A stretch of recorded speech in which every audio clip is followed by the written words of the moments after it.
Welcome to the program, Senator Laila de Lima. Hi, Pinky. Good morning. And quite a pleasure for me to be here in your show. Senator, in the past two House hearings, there were about 9 or 10 individuals who said the same thing, that you allowed the proliferation of drugs inside the NBP and that you received millions in kickback. How do you defend yourself against 9 or 10 men? The truth.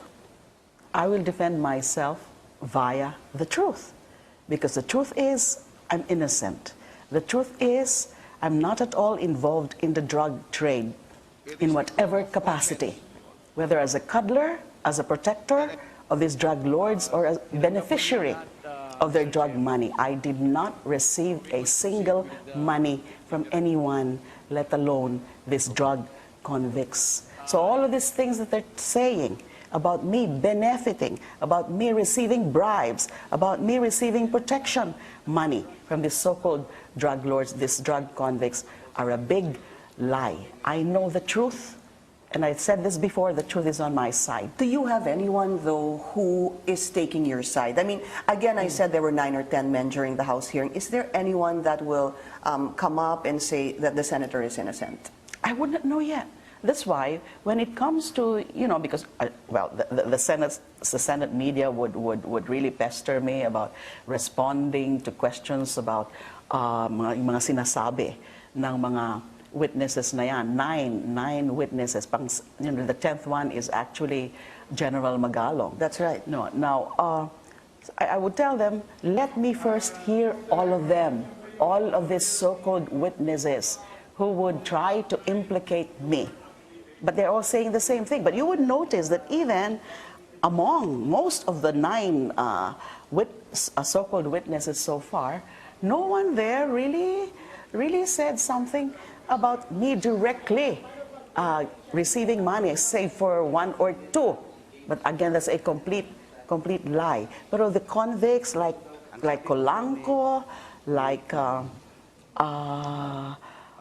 Tristisa, where the Magleo. Magleo, etc. They said that they did not directly give money to me. All right. So I would not know. I would not know if there's anyone in their list of perjured witnesses would really tell the truth. But Colango did say that he supposedly or allegedly spoke to you on the phone. Let's listen to his testimony. Ang sabi ko po ni ma'am, Herbert, sabi niya sa akin, kumusta? Ma'am, I confirm ko rin po yung October po, nagmula po siya, kinukuha, nag-umpisa po siya doon sa October 2003, kinukuha po niya yung 3M po. Okay. Herbert, thank you. Did you ever speak to him? I did not speak to him via phone. I remember I spoke to him once. Nung lilipat na sila from NBP to Bilibid. To NBI. I'm sorry, from NBP to NBI, right after the December 15. On December 15, about 3 to 5 minutes, appealing na wag daw siyang ipalipat. Wala daw siyang kinalaman. And meron pa siyang ibang sinabi. But I'd rather reserve that at the proper time. But I did not. Did you speak to him on the phone? I did not. No, not at all. Okay. It was in person, there at the Bilibid. At the Bilibid. So right after the raid, when we were still there. He told Director Bukayo he wanted to talk to me. Sabi ko, bakit? Ma'am, matter of life and death daw po. So of course I got curious. But I made sure that, about 2 or 3 of my security were at the hearing distance, so they could hear exactly. So you have people who actually heard what Colanco told you? That's what I recall. That's what I recall. Pero ganun lang, in essence, he was trying to convince me not to include him in those to be transferred from NBP to NBI. Of course, I said, no, you should be part of that. So what was your feeling when he said on national television that he actually spoke to you, and let me add that your number, Senator, was publicly announced as well? That's another thing. I felt so bad that they have to publicly announce my phone. Now I'm a subject of harassments from all of these trolls. Now going back to what you said, I wasn't able to watch that hearing kung saan nga nagsalita yan, si Colanco. But of course, binalita sa akin yan. Eh, syempre, tinawanan ko lang yan kasi alam ko hindi totoo yan. I never spoke to him sa phone. Never. Even if he claims, a senator, siya yung nagbigay ng number mo. Doon, that was the first day of the hearing at the House. Ang dali naman makuha ng number ko. Sila Secretary Aguirre, alam na siguro number ko. Yung mga the ones behind all of this, yung mga nag-orchestrate ng major demolition job na yan, concocting these stories just to really pin me down. Of course, they would get all of those things already by now. They know those details already. They know my numbers, my cell phone numbers. They know my address. They know, I think, even the numbers of my family, the numbers and even the addresses of my staff, the numbers and the addresses of people perceived to be close to me. That's how, that's how massive this whole operation is. What is the goal? There is one singular goal, to follow the instruction of the president who is out to destroy me. And so who is really behind all this? No one else. It's the president. Because he's been announcing that. In one interview, press con, or speech, he said something like, you're finished. He was the one who first brought this up in the open, and then he brought up the so-called drug matrix, etc., etc. So he wants me out. He wants me finished.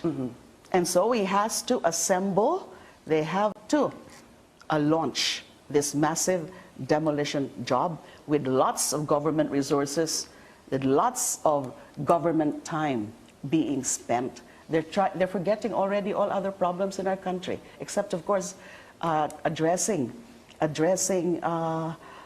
criminality, and of course they're still, they're very much still into this war, the so-called war against drugs. But the president seems to be forgetting all other areas of governance because he's quite obsessed with me and his and my destruction. But the president said many times that when you were chairman of the Commission on Human Rights, he was the whipping boy. He said that a number of times, Senator. Looking back, was there something you feel you did as chairman of the Commission on Human Rights that led to his anger towards you? I guess so. I think I did something. Because remember, I actually initiated. Did you do something wrong? Let me rephrase that question. I did nothing wrong. What I can recall is that in one of those public hearings that we conducted right there in Davao City, in the year 2009, he was among those invited, and he appeared, and then publicly I chastised him. I lambasted him. I lectured to him on the issue of human rights, and I confronted him with the things that were reported to us about the existence of the Davao Death Squad, and that he's behind that Davao Death Squad. So I guess he has not forgotten that. He has not forgiven me for that. Okay. So this is all part of a personal vendetta on his part. Do you feel somehow that it's a little bit ironic that the very same government office, the Justice Department, which you led not too long ago, is actually the same government office that may file charges against you, according to Secretary Vitt Aguirre? It pains me a lot that that's happening now to the DOJ. I'm sure that the conscientious personnel and officers of the DOJ are feeling bad about what's happening now, that they're using the DOJ as an institution to really further a sinister agenda against their former boss. But he's mentioned the AMLAC as well, Senator, that there are millions. He said 500 million to $1 billion, but not necessarily linked to you. But he seems bent, at least Secretary Vitt Aguirre is bent to show and prove that you benefited from the drug money. What can you do? Are you willing, for example, to open your bank documents? Well, I'm sure your bank accounts? I'm sure they're already doing that. He already announced that they have the AMLAC documents already. Now, this is what I'm going to say. There are no, I'm sure Secretary Aguirre and his operators know that there are no negative or adverse findings from AMLAC. They know that, but they're trying to suppress it. Now they have this statement about, well, it's not really in her name. It's in the name of certain persons associated to her. Yeah. It's in the name of certain corporations. We're still looking into these corporations. About corporations, I have no corporations. I'm not a member of any corporation. What I can only say, well, there's an orphanage in our place. I'm just a member of the board of trustees, so that's a non-stock, non-profit. Anything else? None at all. Now, but what they're saying is correct. There are allegedly, just allegedly, questionable bank accounts of certain persons associated with me, whether former subordinates or what.